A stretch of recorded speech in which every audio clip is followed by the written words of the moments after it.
Salam berjumpa kembali teman-teman sekalian, sahabat-sahabatku, Bapak Ibu, saudara-saudari yang terkasih dalam Tuhan.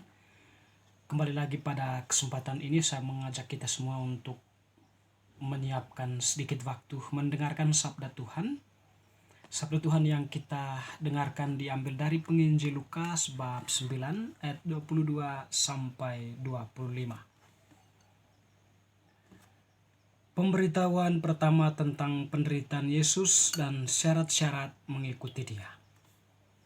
Dan Yesus berkata, "Anak manusia harus menanggung banyak penderitaan dan ditolak oleh tua-tua, imam-imam kepala dan ahli-ahli Taurat, lalu dibunuh dan dibangkitkan pada hari ketiga." Katanya kepada mereka semua, "Setiap orang yang mau mengikuti aku, ia harus menyangkal dirinya, memikul salibnya setiap hari dan mengikut aku. Karena barang siapa mau menyelamatkan nyawanya, ia akan kehilangan nyawanya. Tetapi barang siapa kehilangan nyawanya karena aku, ia akan menyelamatkannya. Apa gunanya seorang memperoleh seluruh dunia, tetapi ia membinasakan atau merugikan dirinya sendiri?" Demikianlah Injil Tuhan, terpujilah Kristus. Bapak Ibu, teman-teman, sahabat-sahabat yang terkasih dalam Tuhan, daripada bacaan Injil yang telah kita dengarkan tadi, Yesus menyampaikan kepada kita semua tentang penderitaannya atau akan sesuatu peristiwa yang terjadi dengan dirinya, bahwa dia akan ditolak dan dibunuh oleh ahli-ahli Taurat, imam-imam kepala, tua-tua, ahli-ahli Taurat, dan sejenisnya. Dan tentu semuanya itu terjadi karena Tuhan senantiasa tetap berada pada posisi membela kebenaran dengan tujuan menegakkan apa yang kita kenal sebagai nilai kemanusiaan. Dan di sini poin penting yang ditekankan oleh Tuhan adalah hidup itu lebih penting daripada segala macam aturan-aturan maupun kepentingan-kepentingan pribadi atau kepentingan-kepentingan kelompok yang mengorbankan nilai terpenting dari itu, yaitu kemanusiaan.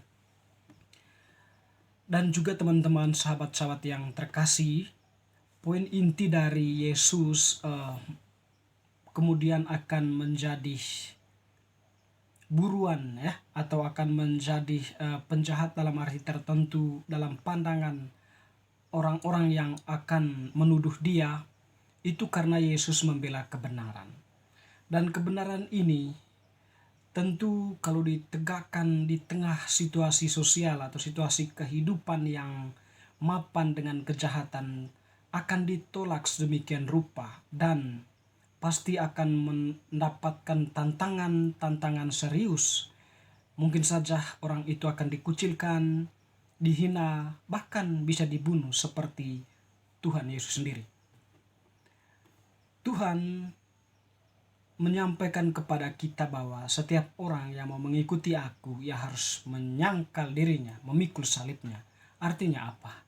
Kalau kita mengikuti Tuhan atau mengikuti Yesus, tentu kita berada dalam posisi kebenaran.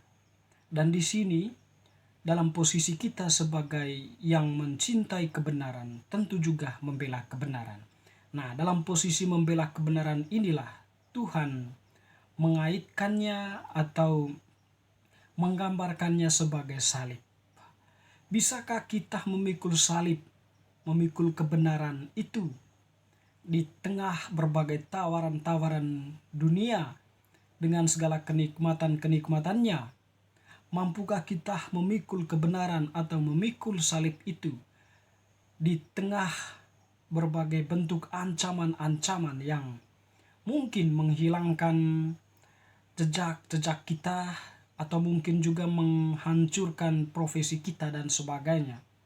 Mampukah kita tetap setia di tengah badai yang menerpa kehidupan kita? Dan tentunya di sini adalah berbagai bentuk rongrongan orang atau berbagai bentuk teror-teror yang dibuat oleh orang-orang yang mencintai kebenaran. Mampukah kita?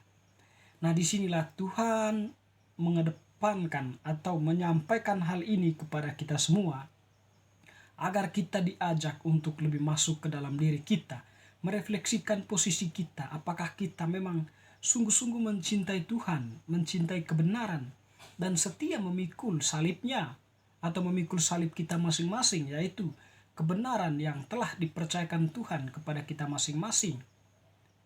Nah, untuk bisa sampai pada suatu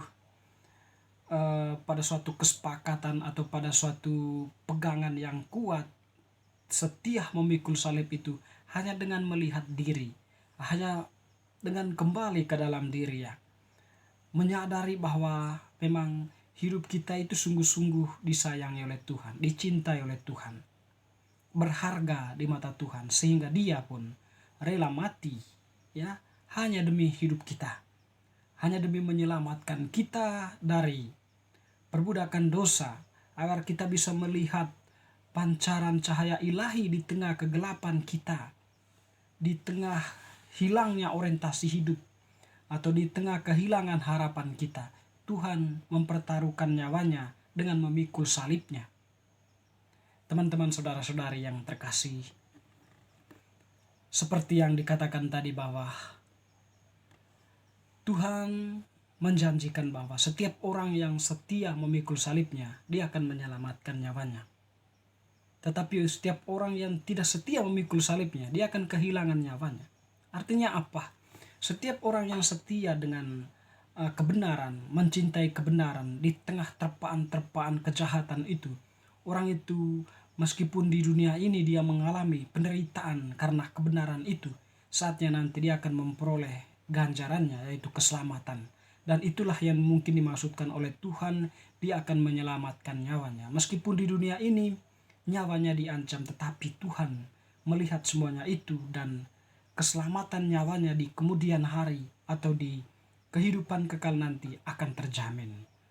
Teman-teman, sahabat-sahabat yang terkasih, dan sekaligus juga bacaan hari ini menunjukkan kepada kita bagaimana kemudian nanti Tuhan pada Jumat Agung akan mengalami penderitaan seperti itu. Kita akan melihatnya lebih jelas di sana. Tuhan disiksa sedemikian rupa, dihina, diolok, diludahi, di mahkotai duri, dicambuk, dan sebagainya. Dan pada akhirnya puncak dari semuanya itu adalah kematiannya di kayu salib.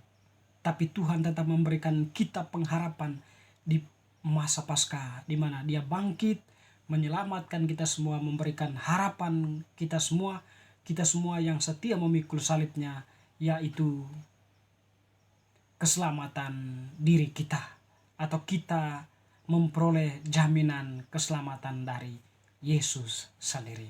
Semoga bacaan hari ini, teman-teman, sahabat-sahabatku, Bapak Ibu, tetap meneguhkan iman kita, mencintai kebenaran, mencintai apa yang menjadi kehendak Tuhan, menyangkal diri, dan memikul salib kita masing-masing. Semoga